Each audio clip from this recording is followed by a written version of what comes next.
I've got a confession that I want to share with you.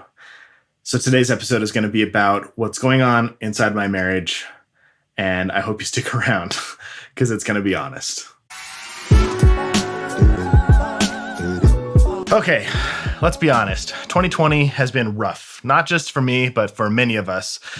We've all been dealing with COVID-19, which has been really crazy, which obviously impacted all of us in different ways. Some of you are dealing with homeschool, and that's hard, or losing a job, or having to work from home, shifting roles inside your family, just spending a lot more time together without getting out of the house and having much fun. Vacations have been canceled, and that's really stressful.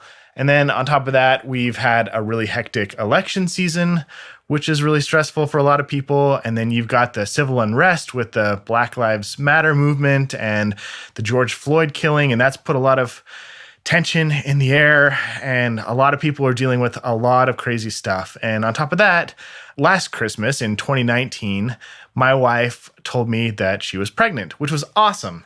We've been trying to have a baby for a while, and that meant that all of 2020, basically the first 8 or 9 months, we were dealing with pregnancy.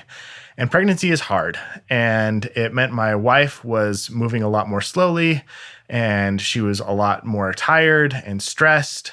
And she was still working full time as a nurse with all this COVID stuff happening. And we were worried that she might get sick and lose the baby.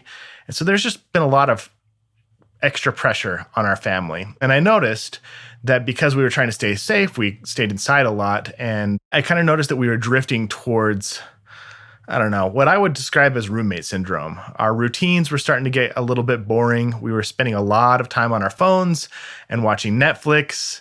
We were not really having meaningful conversations or flirting with each other as much as we had in the past.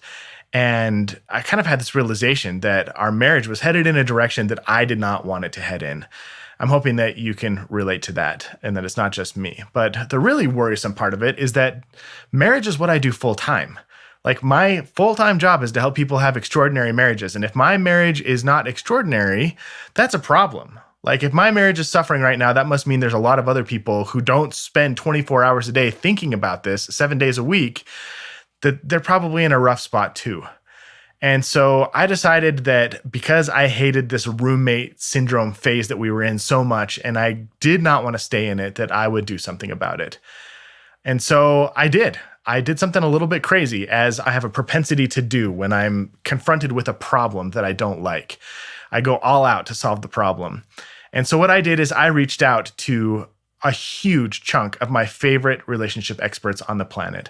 I reached out to therapists and researchers and professors and authors, New York Times bestselling authors, all the people that I've come across or wanted to talk to over the last nearly a decade of doing this relationship stuff.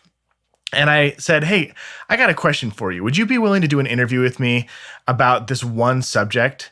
And I just want you to answer one question for me. And the question that I asked them to answer is, if you were to wake up one morning and realize that your marriage had slipped into roommate syndrome, whatever that looks like for you, what would you do over the next couple of weeks, over the next 30 days, to get yourself and your marriage out of roommate syndrome and make sure that you never end up back in that place?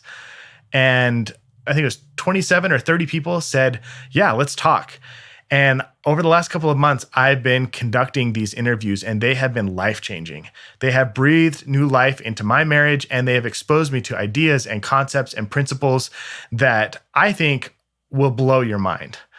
And because the world is in kind of a sketchy place right now, and there's a lot of stress and anxiety, and I think there's a lot of marriages, maybe even yours, that are suffering from roommate syndrome, or people who just don't ever want their marriage to go down that path, I decided to put all of these interviews together and do a giant live-ish, all the sessions are pre-recorded, but a giant virtual event. And you can sign up for the event for free right now. You just go to areweroommates.com.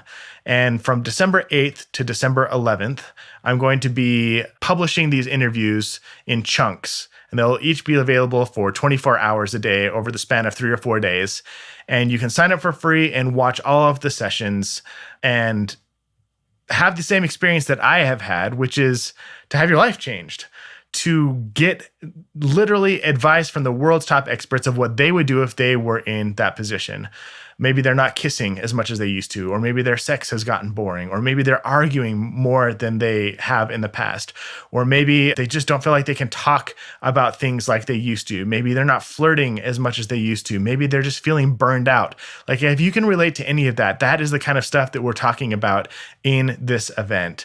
These experts literally sit down and spell out their secrets, in some cases, even literally day-by-day plans. These are the action items you should do to get out and stay out of roommate syndrome. It's a super inspiring event, and my hope is that if you're listening right now, you see how valuable this is, that you take me up on this offer, that you run over to areweroommates.com, just type in your name and email address and sign up for the event so that you can make sure that you have all the tools and principles necessary to make sure that you never get stuck in roommate syndrome. I'm really, really excited about this. I've never put so much time, effort, or energy into a project before, and I truly believe that it's going to change so many lives for good. And just a little bonus for you, in case you haven't heard yet, one of the things that I'm offering to people who join the Are We Roommates Summit is if you go all the way to the thank you page when you sign up, there's an opportunity to share with your friends. And if you share the summit with your friends, I have curated over the last couple of months as well, 24 date ideas. The date ideas include activities and cool products you can buy. They include like snacks and treats, some of my favorite stuff to eat, and also some conversation starters. And I've compiled those into 24 different emails, which if you share the Are We Roommates Summit with your friends, I will give you those 24 dates for free. So it's basically like having me as your dating concierge for an entire year. Basically, every other week on a Monday, you'll get an email from me that has all of the activities and the products and stuff that you need for that week's date. And it's my way of saying thank you for spreading the love and helping us impact as many lives as possible with this event. So as always, I'm trying to turn my mess into my message and turn my struggles into an opportunity to serve and help other people. And because I noticed that my marriage was suffering and dragging and getting into a place that I didn't want it to be, I thought, if I can solve this problem for me, I want to also solve it for you at the same time. So I hope you take advantage of it. Thank you for tuning into this week's episode. And I hope that I get to see you at the Are We Roommates Summit. One more time, that's areweroommates.com. The event is free and it starts on December 8th. And if you want to attend, I would sign up right now while you're thinking about it so that you don't forget. And if you do share it with friends, I will send you a full year's worth of free dates. And you can find details for that on the thank you page when you sign up for the summit. All right. Thanks for tuning in this week. Thanks for letting me confess to you. And I'll see you next week on another episode of the Growth Marriage Podcast.